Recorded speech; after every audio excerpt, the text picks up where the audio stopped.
It started with a phone call, a breathless voice, a dropped bike, and the sound of running footsteps. And then silence struck. No one plans for the moment the child vanishes. But for Darius Hayes, that moment came on an ordinary Tuesday. Darius dialed. 911, what's your emergency? It's my son. He was riding home from school, and then he called me over the phone and said someone was following him, and now I can't reach him. Sir, how old's your son? 11. He's 11. Please. His name is Caleb. Darius raced to the station with Caleb's school photo trembling in his hands. He didn't want to make it about race. Not again. Not today. He just wanted help. He wanted answers. But when he stepped into that precinct, wearing worn jeans, old work boots, and the exhaustion of single fatherhood, they looked at him like he didn't belong there. You sure he's not just out with friends? The officer didn't even glance at the photo. Another officer laughed quietly. Kids do this all the time.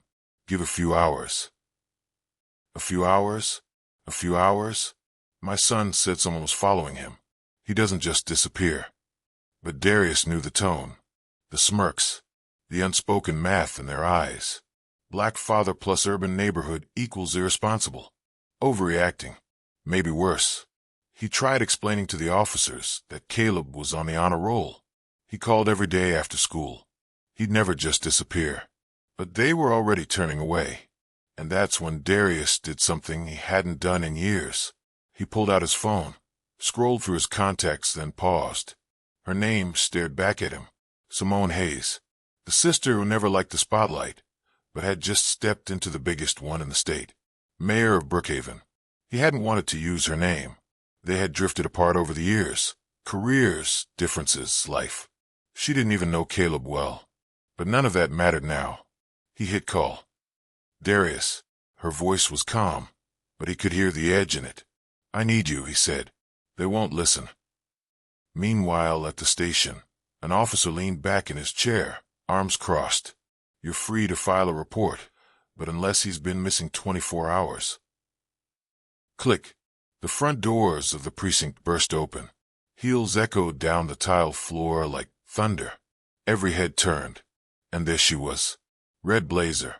Press badge. A woman who'd spent a lifetime being underestimated until she rewrote the rules. She didn't raise her voice. She didn't have to. Where's the officer in charge of this call? Her tone was ice. The smirking officer from earlier blinked. Can I help you? Simone pulled a file from her handbag and dropped it on the desk. This is the last 911 call from a child who went missing after reporting a stalker. A black child. Like my nephew. Dead silence. She looked at the stunned officers. You all laughed at the wrong man today. And then, a voice crackled over the police radio behind them. We've got a situation. Abandoned bike found near the storm drain.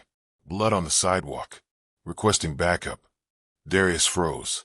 The photo in his hand slipped from his fingers. And Simone, her jaw clenched as she turned toward the door. Darius, get in the car. They didn't talk in the car. Not at first. Not while Darius gripped the steering wheel so tightly his knuckles turned white. And not while Simone stared straight ahead, lips pressed in a line, her mayoral pin glinting in the sunlight. They were headed toward the storm drain, where the bike was found, where the blood was. I should have picked him up myself, Darius whispered. I told him it was safe, that he was old enough to ride alone, that he didn't have to be afraid.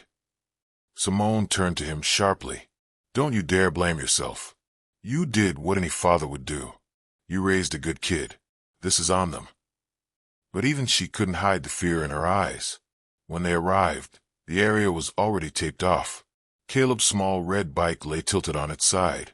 One handlebar twisted unnaturally. A dark smear trailed across the sidewalk and disappeared near a storm grate. Police milled around. This time silent. Professional. No more laughter. Because now they knew who was watching. The chief stepped forward. Madam Mayor, we've launched a full search. Units are combing the neighborhood. We're reviewing street cams from the school route. Darius didn't wait. He ducked under the tape, knelt by the bike. His hand hovered over the dried blood, trembling. And then he saw it. A sticker, half-peeled on the back fender. It was a dragon.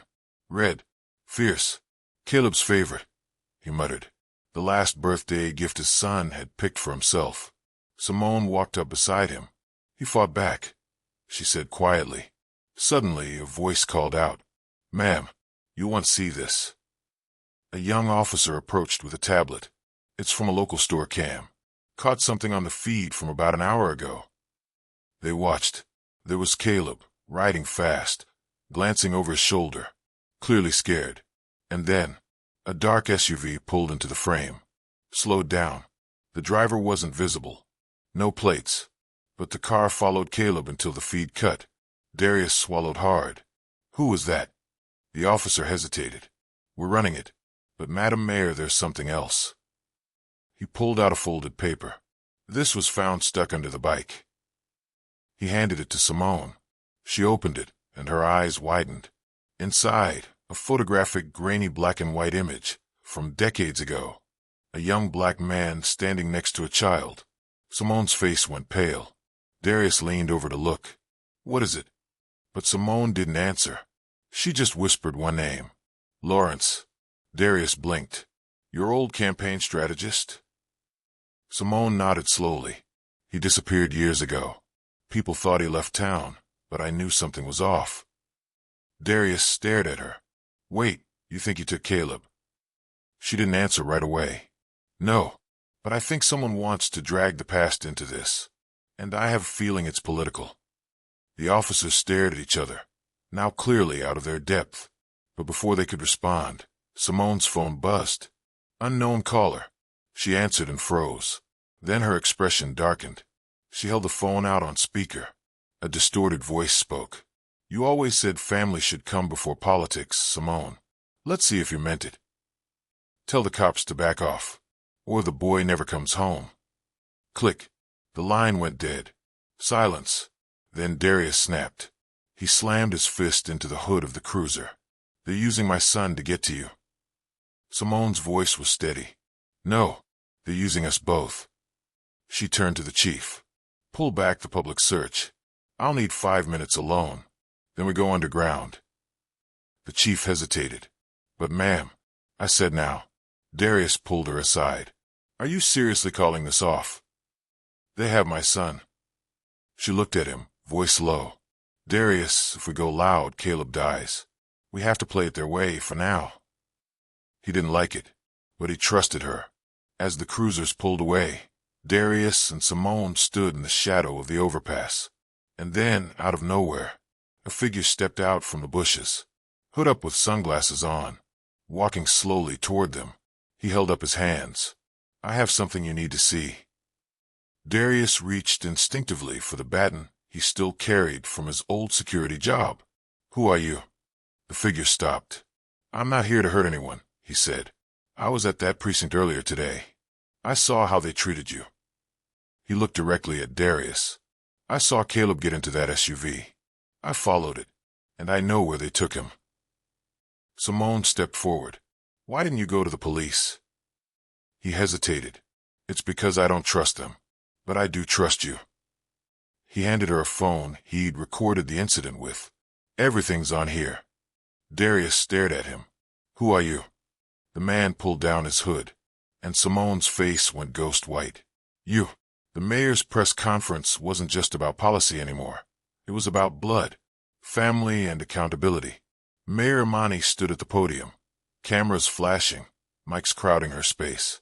But her eyes scanned past the journalists, straight to her brother with his son Caleb, sitting in the front row. Next to him, finally Caleb. He was safe. The boy hadn't let go of his dad's hand once since that night. Imani adjusted the mic. "Let's talk about trust," she began. "Trust between the people and those who are paid to protect them. My nephew was missing for 6 hours. 6. And when my brother begged for help, he was ignored and brushed off disrespectfully." The room went silent. If he hadn't called me that very day, would Andre still be missing?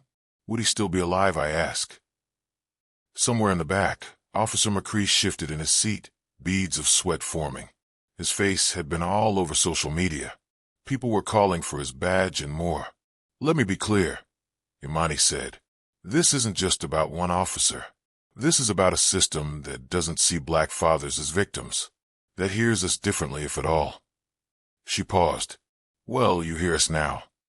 Internal Affairs opened an investigation within 24 hours. Officer McCree was suspended, but the public wasn't satisfied. Community leaders, civil rights lawyers, and activists flooded City Hall. A mother stood outside with a poster that read, "We won't be ignored." Inside, Imani called for a full audit of precinct procedures, racial bias training, and a civilian oversight board with subpoena power. No more brushing things under the rug. But while the city roared with outrage, Darius sat quietly at home with Caleb while he watched a movie series. Despite the public spotlight, the headlines, and even justice starting to move, he couldn't forget that night. The emptiness and silence when no one would help him. And then a knock on his door. It wasn't the press, not the cops. It was Officer Reese, the young black cop who first tried to help him. Reese looked nervous. "Sir, I just wanted to say I'm sorry. I should have pushed harder that night. I should have." Caleb stood up, stared at him. For a long time. "You were the only one who believed me," he said finally. "You shouldn't be apologizing. You should be leading." And that stuck. Because a month later, Officer Reese, backed by Imani, was appointed as the new head of the city's Community Outreach Task Force. And one of his first moves was hiring Darius as a civilian consultant, a voice for the unheard. Now, 3 months later, a new billboard went up just outside the station. Justice isn't a favor. It's a right. With a picture of Darius smiling, holding his dad's hand. But as Caleb walked by one day, he noticed something strange. An envelope tucked under his windshield wiper. He opened it. Inside, a copy of Officer McCree's internal disciplinary record and a handwritten note. "If you really want justice, look deeper." He's not the only one who knew. Darius's heart skipped. It wasn't over. The letter sat on Caleb's table like a bomb waiting to go off. A copy of Officer McCree's disciplinary record and a handwritten note. "If you really want justice, look deeper." He's not the only one who knew. Darius stared at it for hours. It listed complaints going back years of excessive force, misconduct, profiling, all dismissed as inconclusive.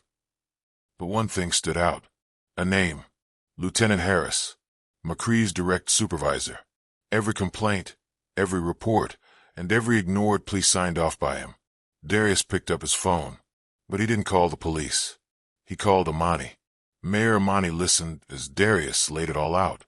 The patterns, the cover-ups, the envelope with no fingerprints, a ghost in the machine. Imani didn't flinch. "We're not stopping at one suspension," she said. "Let's crack it open." She issued an executive order launching a top-down audit of the precinct, appointing an outside federal review team.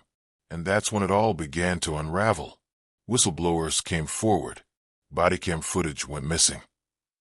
Anonymous tips flooded the city hotline. And that one name came up again and again. Lieutenant Harris. Flashback. 2 years ago, a teenage black boy was falsely accused of shoplifting. Video later proved his innocence. But guess who dismissed the case before it even reached review? Harris. And McCree was the arresting officer. Same pattern, same silence, same cold indifference. One night, Darius found an unmarked folder slid under his office door at the Community Task Force building. Inside, internal memos, redacted witness statements, a list of citizen complaints that were never filed, all blocked by Harris. On the back page, "They're going to bury this any moment, unless you act fast." Darius felt the weight, not just of the folder, but of what it meant. If he went public, he could lose everything. His safety, his peace, maybe even custody of Andre if things turned ugly. But if he stayed quiet, who else would suffer? At the press conference, Darius stepped to the podium, his voice steady but tight. What happened to my son was not an isolated incident. It was a symptom of a system built to protect itself. He revealed the documents live. City council members froze. Reporters scrambled. Phones lit up. Imani stood silently beside him, her expression unreadable. But then she leaned forward into the mic. Effective immediately, Lieutenant Harris is placed under criminal investigation. We will not let silence be policy. Montage. Harris resigns under pressure. Multiple officers come forward with similar stories. The city announces the largest internal shakeup in a decade. And Caleb, he's invited to speak at a national policing reform summit. But what matters most to him? It's the small stuff. Caleb walking to school, hand in hand with his dad.